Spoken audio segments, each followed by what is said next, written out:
Según Génesis 47, 12, 27, durante la sequía en Egipto, José almacenó y preservó el alimento.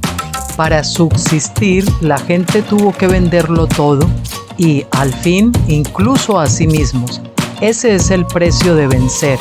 Así es en este tiempo del fin, donde conseguir el alimento para entrar al reino y conquistar nuestra tierra, que es Cristo, formado en nosotros, nos costará renunciar a todo, incluso a nuestra propia vida.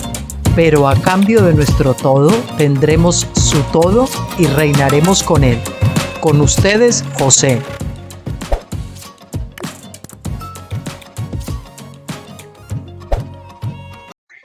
Hola, muy buenas tardes a todos.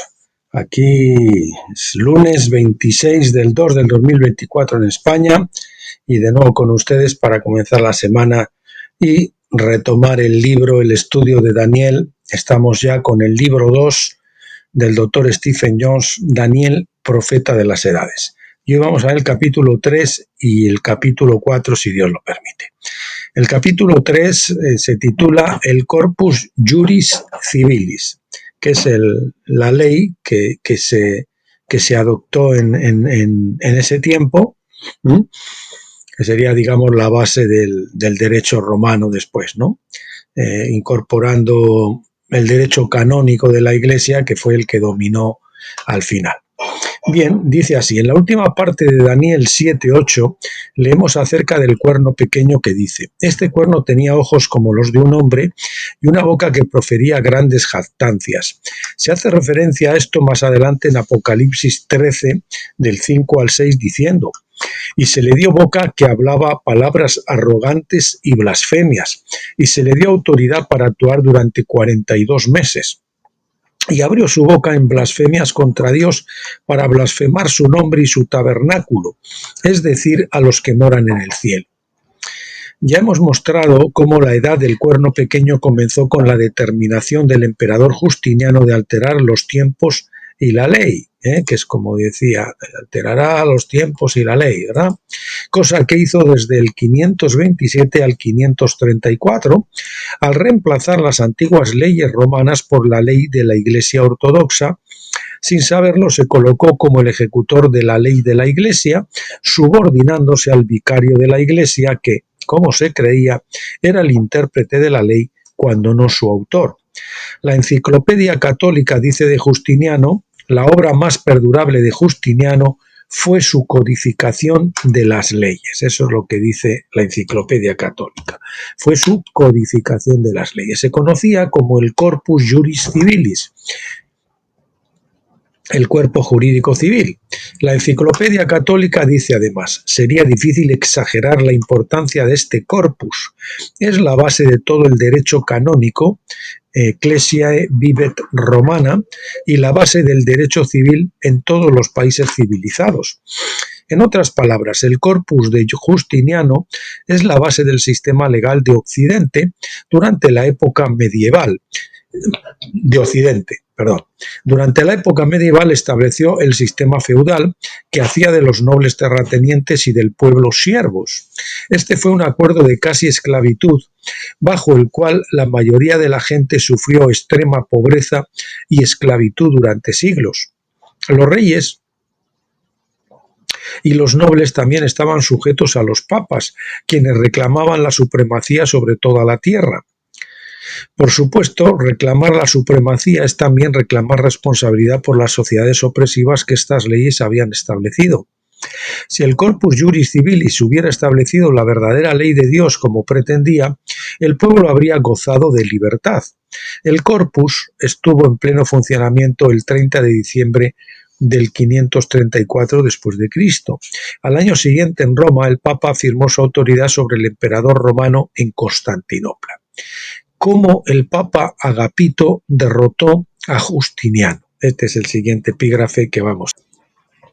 África del Norte acababa de ser liberada de los vándalos arrianos en el 533, liberada entre comillas.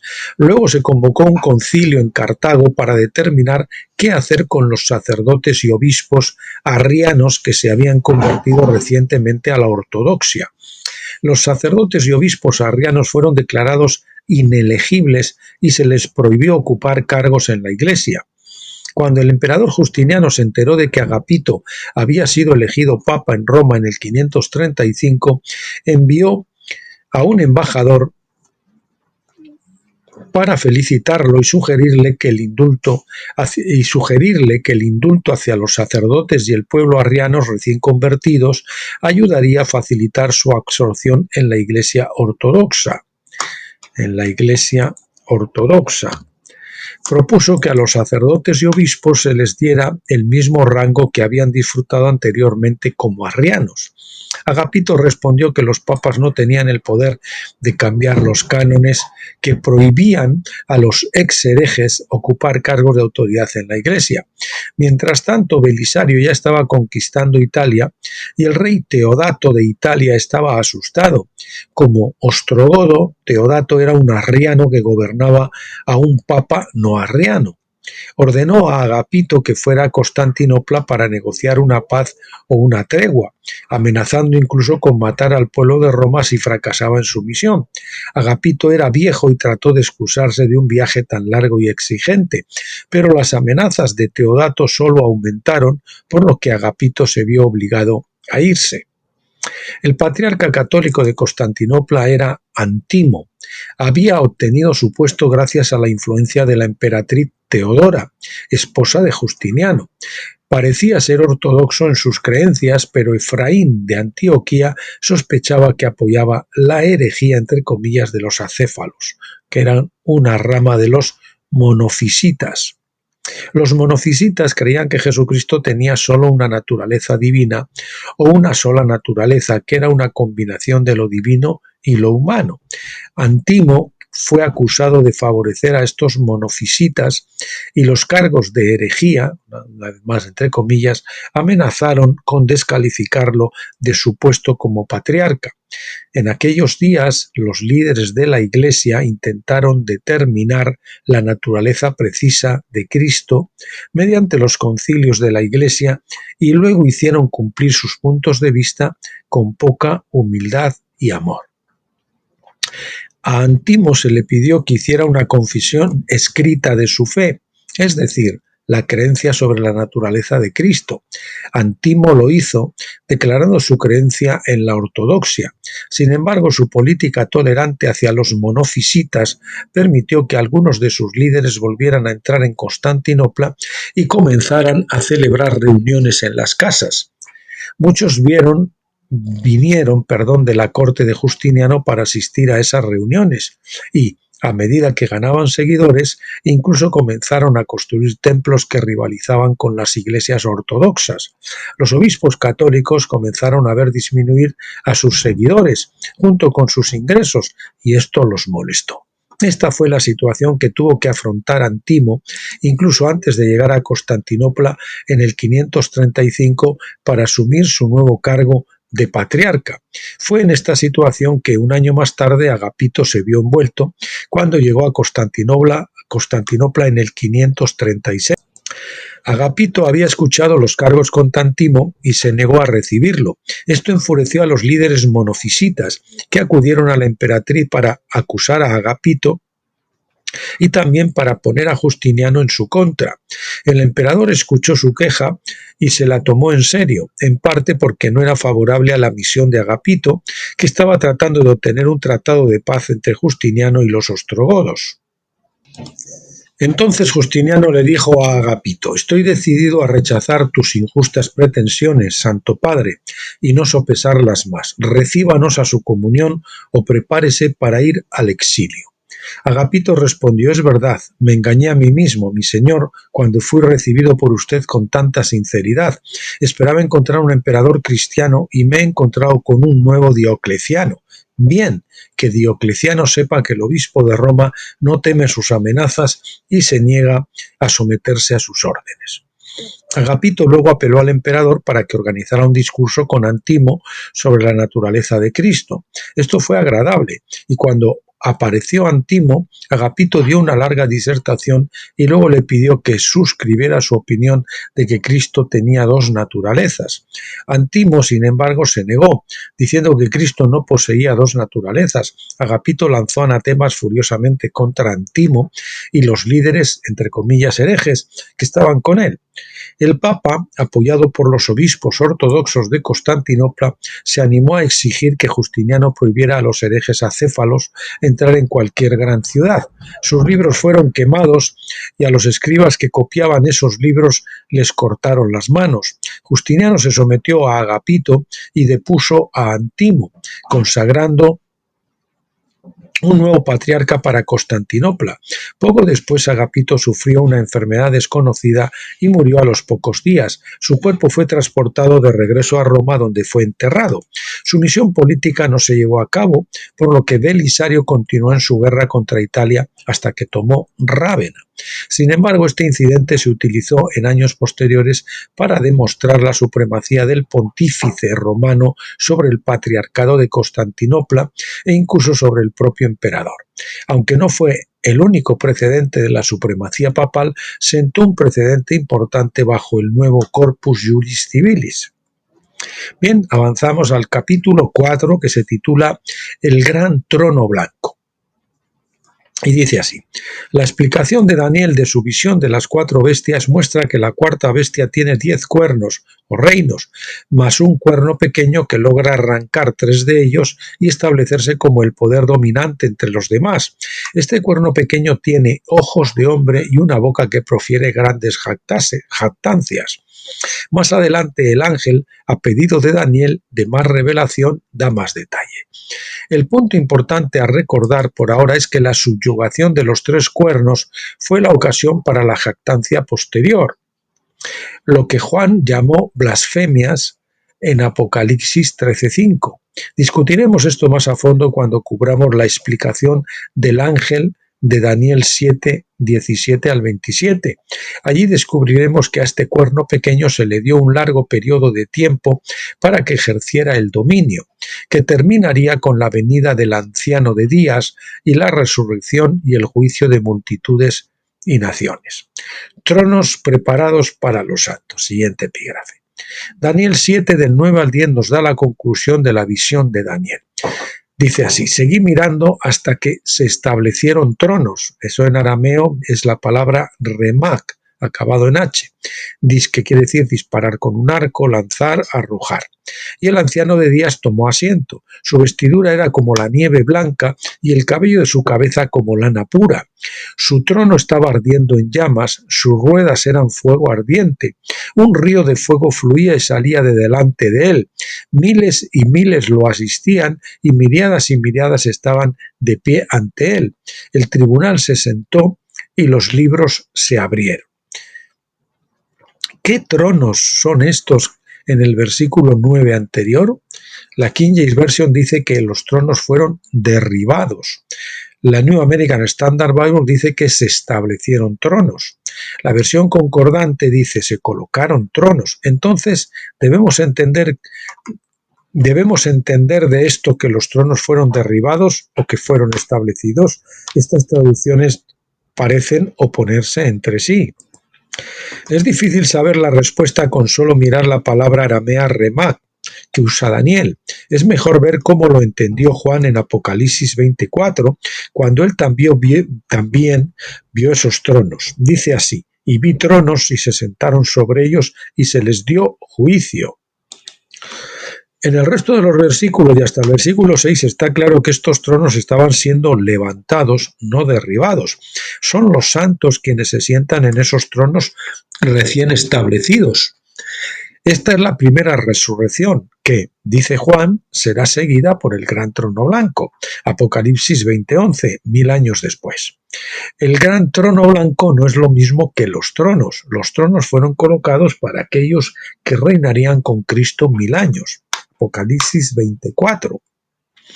Daniel no dice nada acerca de los 1000 años entre la colocación de los tronos y el gran trono blanco en el que se siente el anciano de días.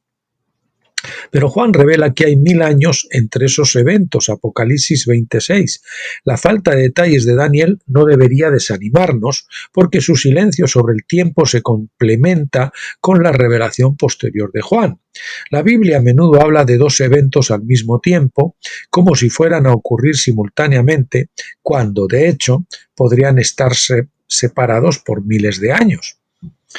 Véase, por ejemplo, Isaías 61 del 1 al 2, que Jesús citó al comienzo de su ministerio en Lucas 4, 18 al 19. Él leyó, para proclamar el año favorable del Señor, pero omitió y el día de la venganza de nuestro Dios. La primera parte se aplica a su primera obra, mientras que la última frase se aplica a su segunda obra unos 2000 años después, casi nada, ¿no? Sin embargo, aparte de por revelación directa, tal ínterin no se habría entendido hasta que llegó el momento de revelarlo. Lo mismo en Daniel 7:9. Cuando el ángel le interpretó la visión a Daniel, no dijo prácticamente nada sobre el gran trono blanco o el anciano de días que se sentaría en él. Se centró por completo en los santos que recibían el reino. Esto parece extraño, ya que la visión en sí misma solo mencionó los tronos brevemente, mientras se enfocaba en el anciano de días sentado en su único trono. Es decir, es diferente, trono único del gran trono blanco, que los tronos que se establecen para los que van a gobernar con Cristo, como dijimos. Quizás esta explicación era necesaria para que no perdamos la importancia de que los tronos se establecen para los santos al comienzo de los 1000 años.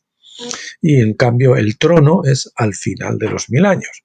Para resumir, vemos que a las naciones bestias se les dio dominio, cada una en su turno, y cuando terminó el dominio de la cuarta bestia, su reinado se extendió a través de la extensión del cuerno pequeño de su cabeza. Cuando terminó el dominio del cuerno pequeño, se instalaron tronos para los santos del Altísimo, y llegó el momento en que los santos tomaron posesión del reino, Daniel 7:22.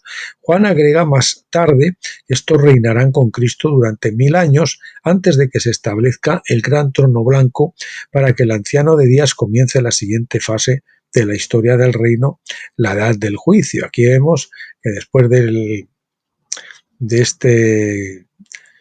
cuando acaba el periodo del cuerno pequeño, de la bestia del mar y después también de la bestia de la tierra, que en coalición con ella, pues no dice la palabra, no dice Daniel, no dice que viene un anticristo y que une todo y que va a gobernar, no, el tiempo de las bestias se finaliza y el gobierno, el mando es entregado a los santos del Altísimo.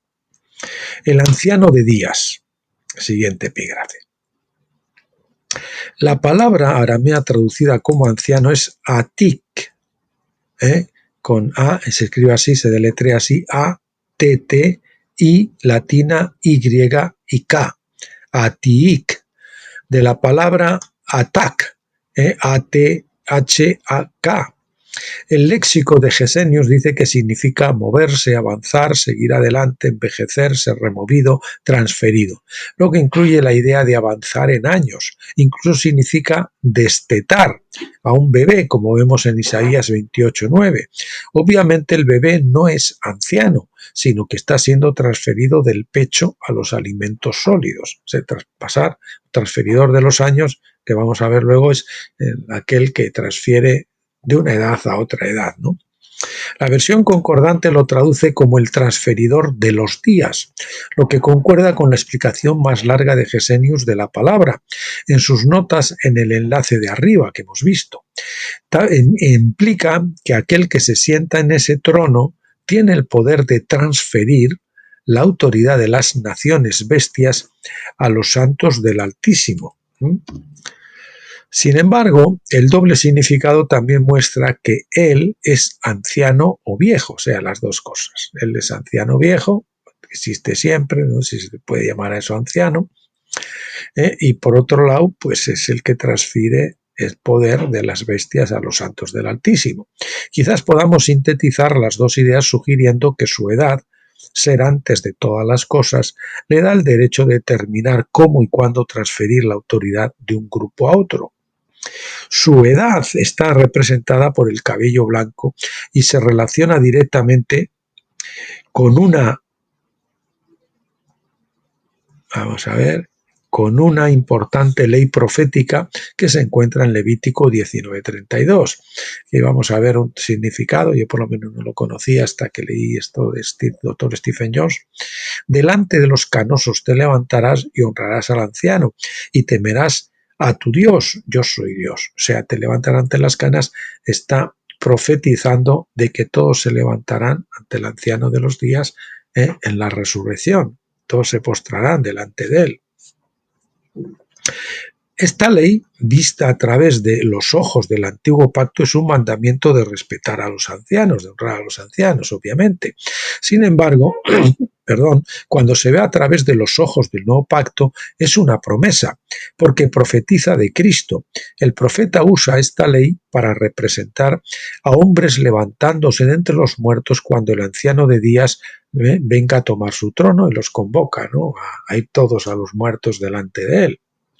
Por lo tanto, a los muertos se les ordena que se levanten, es decir, que resuciten cuando venga el anciano de días. Por eso, el mismo anciano de días dice en Isaías 45, del 23 al 24, lo siguiente: por mí mismo he jurado, de mi boca ha salido palabra en justicia, y no se volverá atrás. Que ante mí se doblará toda rodilla y jurará lealtad toda lengua. Dirán de mí, solo en Yahvé están la justicia y la fuerza. Pablo amplía esta declaración profética en Filipenses 2 del 9 al 11. Por tanto, Dios también lo exaltó, se refiere a Jesucristo, y le dio un nombre que es sobre todo nombre, para que en el nombre de Jesús se doble toda rodilla de los que están en el cielo, en la tierra y debajo de la tierra, y toda lengua, confiese que Jesucristo es el Señor para gloria de Dios Padre. Este evento solo puede ocurrir en el gran trono blanco, donde todos los muertos de edades pasadas se levantarán ante el anciano de días de cabeza cana. También honrarán al anciano confesando que Jesucristo es el Señor para gloria de Dios Padre. En otras palabras, se convertirán en creyentes llenos del Espíritu, porque 1 Corintios 12:3 nos dice: nadie puede decir Jesús es el Señor sino por el Espíritu Santo. Y porque el que confiesa o invoca el nombre del Señor es salvo, como dice Hechos 2, del 2:21 y Romanos 10:13.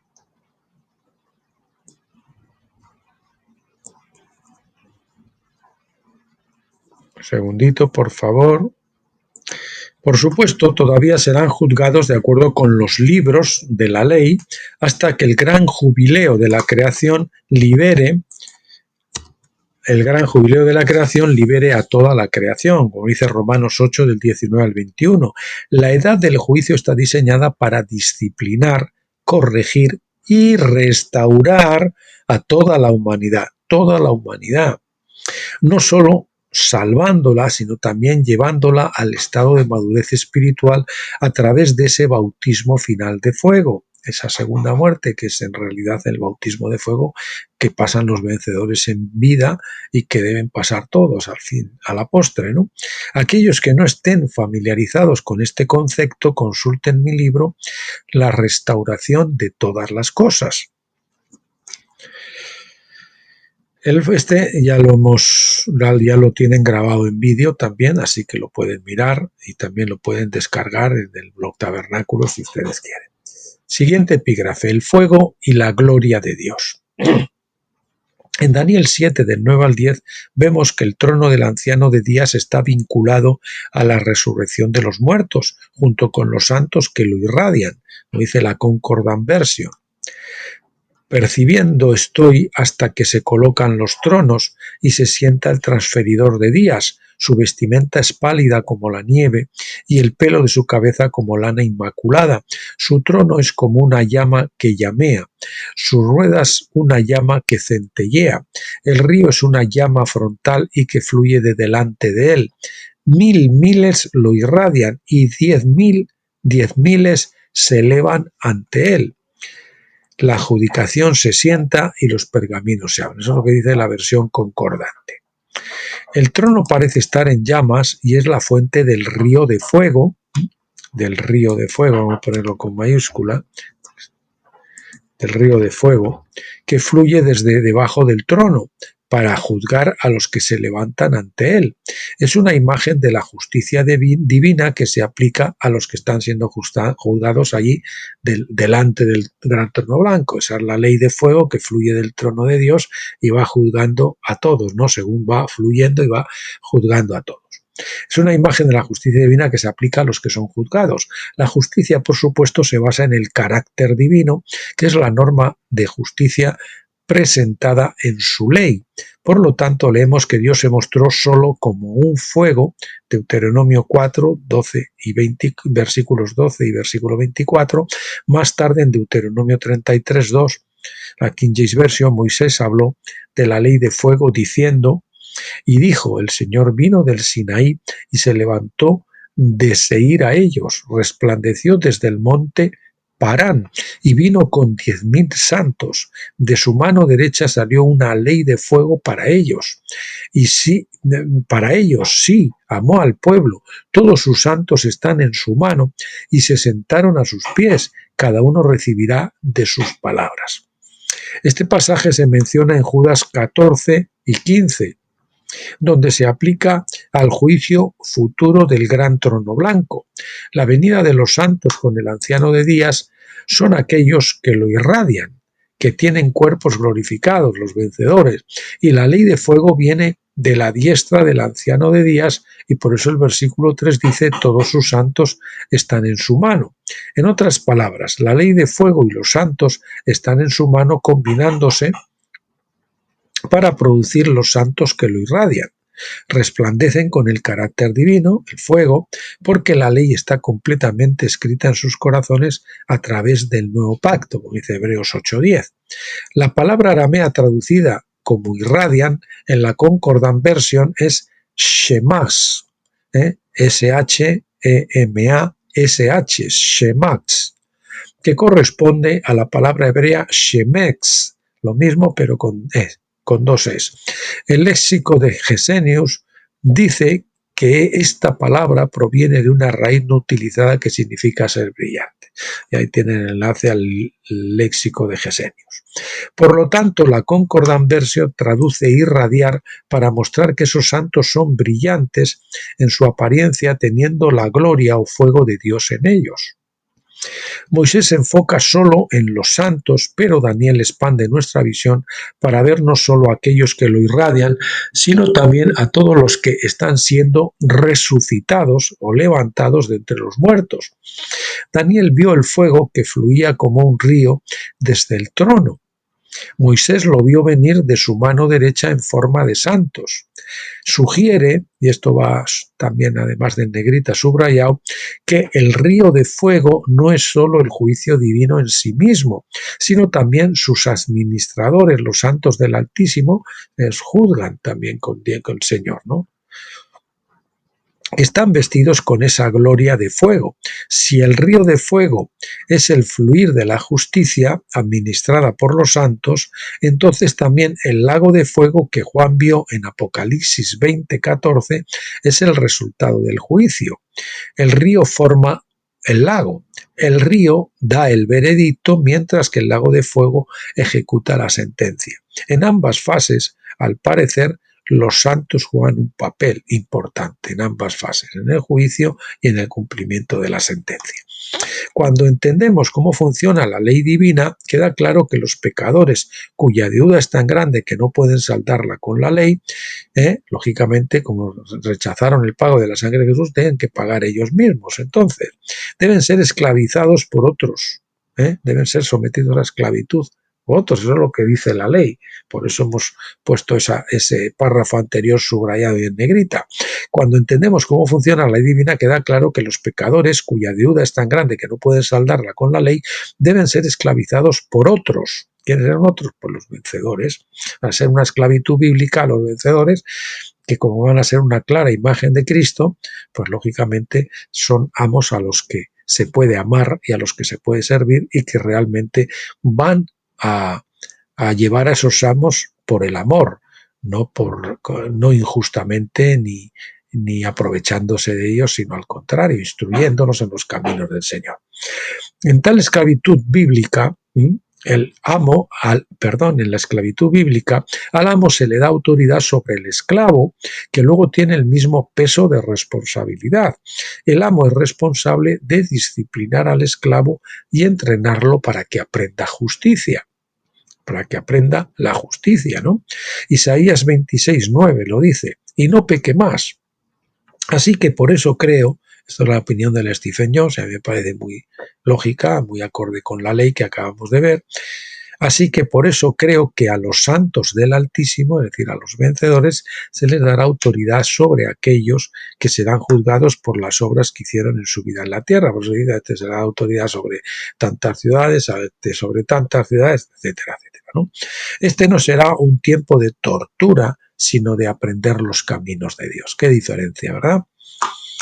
No hay ninguna disposición en la ley para torturar a un pecador por la eternidad sin esperanza de redención. La ley es correctiva por naturaleza, porque surge del carácter de Dios, que es principalmente amor. Su sabiduría encontró una manera de limitar la sentencia por una edad y restaurar a toda la creación al final. Debido a la ley del jubileo, pues al final todo el mundo tiene que salir libre. Por su sabiduría y amor, Dios estableció la ley del jubileo, que pone límites a la deuda o la responsabilidad por los pecados cometidos. Bueno, pues eso es lo que teníamos para hoy, mis amados. Gracias por acompañarme hasta aquí. Bueno, perdón, se me olvidaba decirles para mañana o el siguiente vídeo, o sea, mañana o pasado, si se puede mañana, bien, si no, pues será pasado mañana, si Dios quiere. Continuaremos con el libro de Daniel, que saben que hacemos 2 vídeos seguidos, y continuaremos con el capítulo 5, que se titula La extensión de vida de la bestia, cómo se le da una extensión de vida, después de que es muerta, pero se le da una extensión de vida, que sería como de muerte, y el siguiente capítulo, que será el capítulo 6, que veremos el reino final.